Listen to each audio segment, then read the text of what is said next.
Lucky స్పిరిచువల్స్కు స్వాగతం. మీ భక్తి మరియు ఆధ్యాత్మిక ఛానల్. ఈరోజు మనం ఒక అద్భుతమైన విషయం గురించి మాట్లాడుకోబోతున్నాం. శాస్త్రాలేం చెప్తున్నాయో తెలుసా? భూదేవి కథ ఒక్కసారి వింటే చాలు మీరు భూములు, ఇల్లులు కొంటూనే ఉంటారు. భలే ఉంది కదా? అసలీ కథ వినడం వల్ల అంతటి ఫలితం ఎలా వస్తుంది? ఆ వివరాల్లోకి వెళ్దాం పదండి. సరే, అసలు ఈ భూదేవి ఎవరు? భూమాత అని ఎందుకంటాం?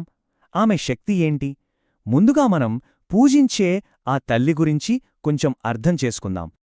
భూదేవి అంటే కేవలం మనం నడిచే నేల కాదు, మనకు తిండి పెట్టే, నీడనిచ్చే, అసలు మన జీవానికే ఆధారమైన తల్లి. అందుకే భూమాత అంటాం. అంతేకాదు, ఆమెను సాక్షాత్తూ లక్ష్మీదేవి స్వరూపంగా, వరాహావతారంలో ఉన్న విష్ణుమూర్తి భార్యగా మన పురాణాలు చెప్తున్నాయి. అంతటి గొప్ప దేవతన్మాట. అవును కదా, మనకు ఇంత చేస్తున్న ఆ తల్లికి మన కృతజ్ఞత ఎలా చెప్పాలి? ఆ గౌరవాన్ని ఎలా చూపించాలి? దానికొక చక్కటి మార్గముంది. అదే భూదేవి పూజ.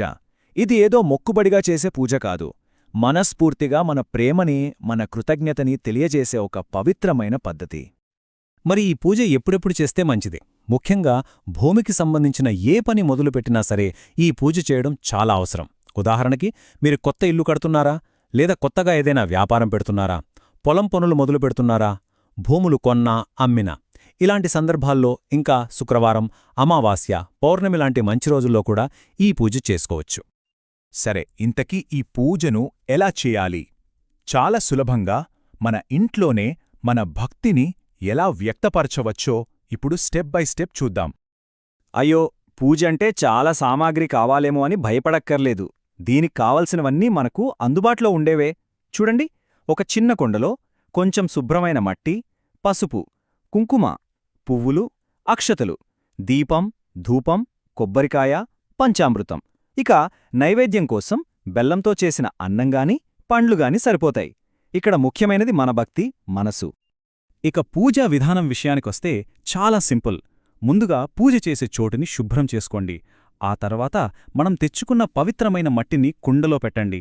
దాన్ని పసుపు, కుంకుమ, పువ్వులతో అందంగా అలంకరించాలి.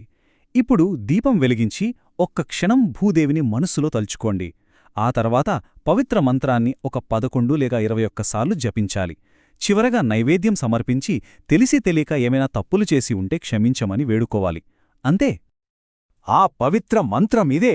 సముద్రవసనే దేవి పర్వతస్థన మండలే విష్ణుపత్నీ నమస్తుభ్యం పాదస్పర్శం క్షమస్వమే.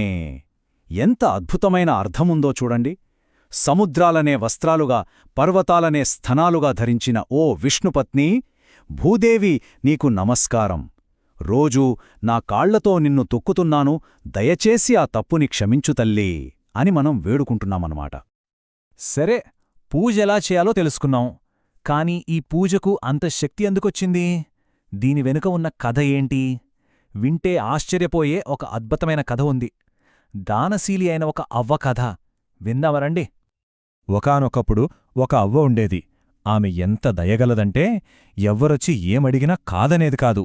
అలా దానాలు చేసి చేసి చివరికి తన కుటుంబాన్నే పేదరికంలోకి నెట్టేసింది. ఇంట్లో వాళ్లంతా విసుక్కునేవాళ్లు. కాని ఆమె పెద్ద కోడలొక్కతే అత్తగారి మంచి మనసుని అర్థం చేసుకుని ఆమెను గౌరవించేది. అవ్వ దానగుణం గురించి దేవలోకంలో కూడా మాట్లాడుకున్నారు. సరే, ఈమెనొకసారి పరీక్షిద్దామనుకున్నారు. ఒకరోజు చలికి నడు వణుకుతూ ఒక సాధువు మారువేషంలో వచ్చాడు. ఆమె దగ్గరున్నది ఒకే ఒక్క దుప్పటి. అది కూడా చనిపోయిన భర్త జ్ఞాపకం. అయినా సరే ఆ అవ్వ ఆలోచించలేదు. ఆ దుప్పటిని తీసి ఆయన కప్పేసింది. ఆమె నిస్వార్థానికే దేవతలే ఆశ్చర్యపోయారు.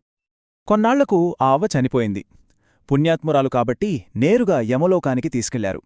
కాని అక్కడ ఒక పెద్ద షాక్. ఆమె నిలబడటానికి కనీసం అంగుళం నేల కూడా లేదు. ఎటు చూసినా అంతులేని నీళ్లు. జీవితాంతం దానధర్మాలు చేసిన ఆమెకు ఈ శిక్షేంటి? అందరికీ ఆశ్చర్యం వేసింది. అప్పుడు సాక్షాత్తూ ధర్మరాజే అసలు విషయం చెప్పాడు. అవ్వా, నువ్వు ఎన్నో మంచి పనులు చేశావు, కాదనలేను. కానీ అన్నిటికన్నా ముఖ్యమైన ఒక పనిని మరిచిపోయావు. నిన్ను మోస్తున్న ఈ భూదేవి కథను నువ్వెప్పుడూ వినలేదు, ఆమెకు కృతజ్ఞత చూపలేదు. అందుకే ఇవాళ నీకు స్వర్గంలో కూడా నిలబడటానికి చోటులేదు అన్నాడు. కాని ఆమె చేసిన పుణ్యకార్యాలు వృధా పోలేదు. ఆమె భక్తికి దేవతలు కరిగిపోయారు. ఆమెకు ఒక అవకాశమిచ్చారు. సరిగ్గా 7 రోజులు. భూలోకానికి తిరిగి వెళ్ళి తను వదిలేసిన ఆ ఒక్క వ్రతాన్ని, ఆ భూదేవి పూజను పూర్తి చేసుకుని రమ్మని పంపించారు. ఇక చూడండి, అసలు కథ ఇక్కడే మొదలైంది. అవ్వ తిరిగి భూలోకానికి వచ్చాక ఏం జరిగిందో తెలుసా? ఆమె నమ్మకం ఎలా ఫలించిందో చూద్దాం. అవ్వ మళ్ళీ బ్రతికి లేచి కూర్చుంది. ఇంట్లో వాళ్ళెవరూ నమ్మలేదు, ఏదో పగటి కల అనుకున్నారు. కాని ఆ పెద్ద కోడలుంది చూశారు, ఆమె మాత్రం అత్తగారి మాటను నమ్మింది. ఇద్దరూ కలిసి తర్వాత 6 రోజులపాటు అత్యంత భక్తిశ్రద్ధలతో ఆ భూదేవి వ్రతాన్ని పూర్తిచేశారు. చెప్పినట్టుగానే 7వ రోజున అవ్వ ప్రశాంతంగా ప్రాణాలు విడిచింది.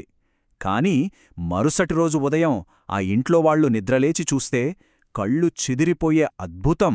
వాళ్ల పేద ఇల్లంతా బంగారంతో, రత్నాలతో, ధాన్యరాశులతో నిండిపోయింది. సాక్షాత్తు భూదేవి తల్లి వారిని కరుణించింది.